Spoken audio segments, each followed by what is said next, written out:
My name is Max. Technically, I'm the site supervisor here. If you're here for the first time, welcome.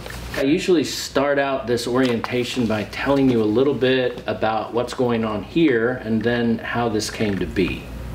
So while you're here on Saturday, you're actually moving in and out of two different brother and sister organizations. The food pantry part, the community center part that happens inside these walls is Friedens Community Ministries, and the outreach that goes out from here with the spirit that happens here is Street Life Communities. How this came to be, almost 21 years ago, 3 people, broken down pickup truck, and about $150 worth of food showed up on a corner not too far from here, and there was a gentleman who at that time was living in what we call abandonminiums or bandos, these abandoned houses that were all around that area. And we stopped and offered him a bag lunch and asked him if he had any interest in helping us reach this community. And what struck me in his response was, he said, wow, nobody's ever asked me to help before. And he went and got his buddies. They came out, we extended the same invitation, and eventually the neighborhood began to come out to that corner on Saturday morning, and over a couple of years that constituency grew, and before you knew it we had over 100 people on a street corner. Lo and behold, I ran into a man named David Johnson, who at the time was the executive director of Friedens Community Ministries. At that time, they had one emergency food pantry in the COG Center, and they were looking for a satellite. So they wanted to do food, we wanted to do community, and we began an amazing partnership. Friedens Community Ministries, which now has 4 food pantries, serves about 60,000 individuals a year. Street Life, which has continued its outreach ministry to folks who are living outside and other marginalized communities, we touch another 20,000 people a year. So what you're involved with today has an 80,000 person touch on an annual basis. What I want you to remember is that all of that started with 3 people, $150, and a couple of broken down pickup trucks. A few people with open hearts and open minds who absolutely did not care who got the credit, and invited the community to come back and help serve the community.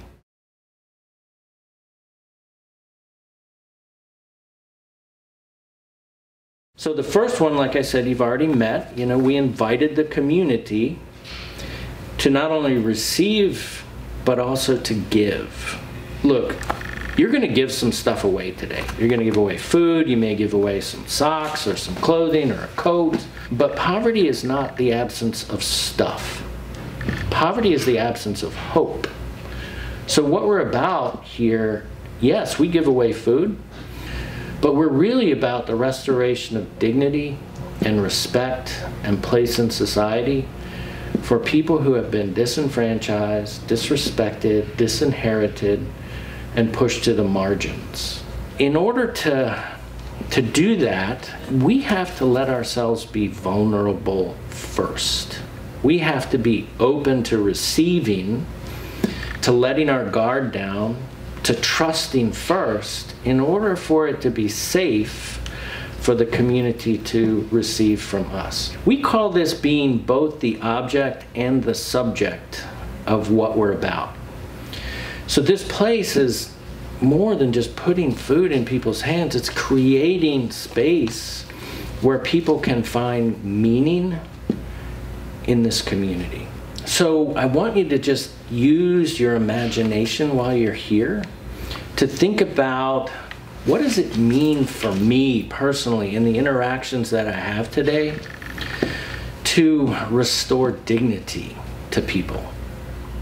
To not just give someone respect, but to inspire self-respect in somebody who has had that stolen from them.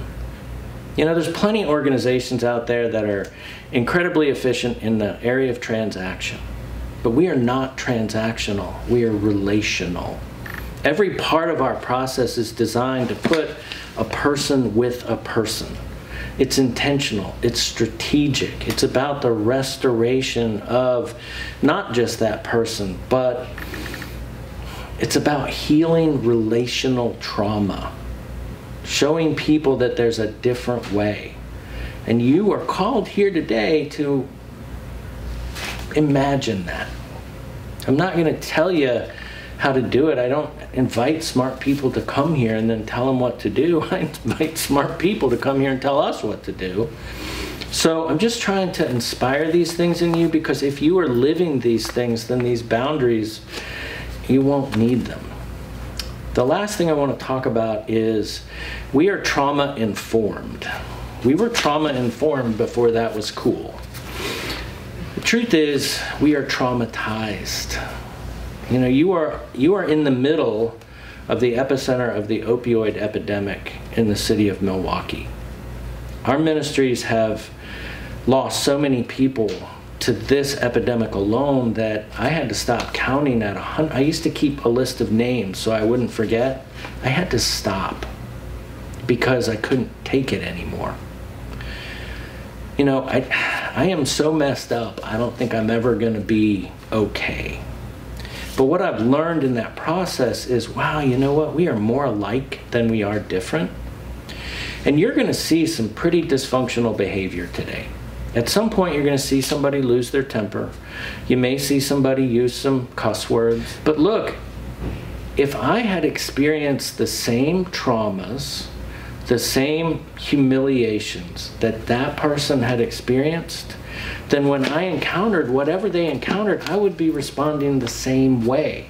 Because we can't make the assumption that they're operating out of the thinking part of their brain. The traumas that poverty inflicts on people shove them out of the thinking part of their brain and into their amygdala. And amygdala, that's just about, it doesn't have words, it doesn't know time. It's just fight, flight, freeze, or fawn. So withhold your judgment and remember that, you know what?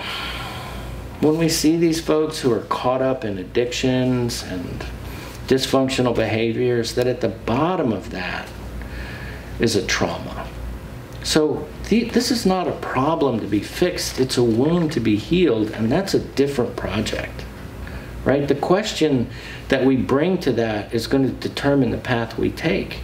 And if the question that you ask when you see this behavior is, what is wrong with this person?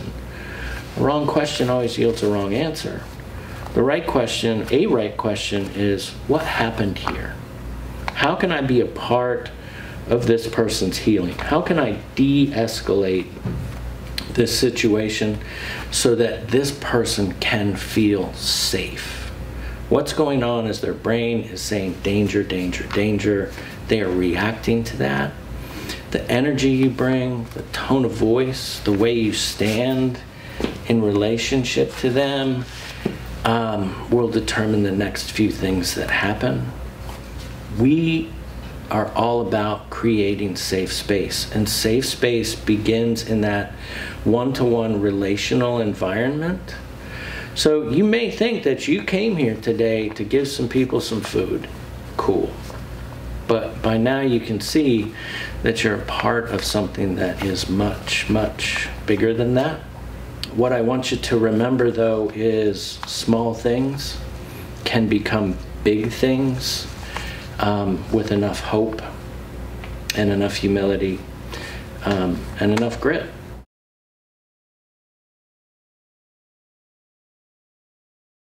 Safety is what we're about, and so if you have a conflict, either come, just tell them, look, I'm going to go get somebody who can solve this problem. I'll be right back.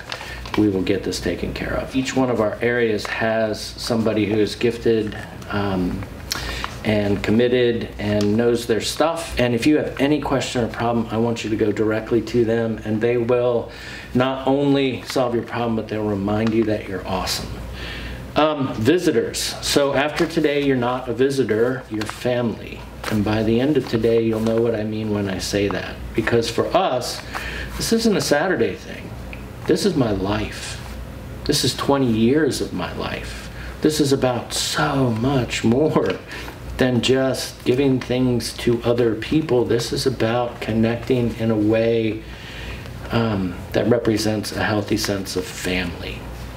We cannot just willy-nilly have everybody serving unwrapped food to our community. Okay, there's unwrapped food in the back. Usually somebody will make something awesome to eat, and you are welcome to help yourself to that. So if you have a kid who's crying or something like that and you want to give them something to eat, make sure it's something that's individually wrapped. Everybody who's served here is invited to come back and help us serve, but likewise, everybody who serves here is invited to take food home. The only thing that I ask is that you go through our process of accounting for that and that you take that food out the front door. One of our, without a doubt, most stolen items here is cell phones because they can be flipped really quickly. So keep your phone close to you. Another thing about phones is they have cameras on them. And we have to be super careful with cameras because we can never exploit the population that we serve for any reason. We value, a core value here is anonymity, and there's a reason for it. Some folks that you may encounter today could be on the run. You know, they could be on the run from a domestic violence situation. You know, they could have ripped off a drug dealer. They could have somebody after them. And if they show up on social media, then you have outed them, you have put them in actual danger, and as such, you have put us in actual danger. So if you want to take pictures, our volunteers wear name tags. So anybody with a name tag can be on film and be on social media. If you want to opt out of that, take your name tag off. Okay, we'll still know that you're a volunteer, but that's saying I don't want my picture taken, and everybody needs to respect that. It also includes things like a unique t-shirt, tattoos, all that stuff. You have to use one of those blur things to blur faces, tattoos, distinguishing marks, so that we make sure that we are respecting the anonymity of the people who serve here and are served here. Okay, alcohol and drug abuse. I get one chance to talk about this with you, so I'm going to take it. I hate weed. I hate marijuana. And my beef with this is not what it does to you, it's where the money goes. Part of the reason that we started a youth rescue was because we had 3 kids killed on the steps of the first food pantry that we had. Like I said, these streets have changed me more than I'm ever going to change them. And since that time, I've buried many kids, many of them, to gunfire. And I've lost other kids to the other end of the gun because easy money has an allure that's hard for a poor kid to turn down. And all of that moves around the money that they make selling drugs in suburban high schools, colleges, that stuff. Okay? And until you have held a mom and heard the sound that comes out of her when she figures out that the kid under that blanket is her kid, and until you have really empathized with the fact that that mother will be shattered forever, then maybe you don't understand why it is I say I hate weed. Let me just be super clear.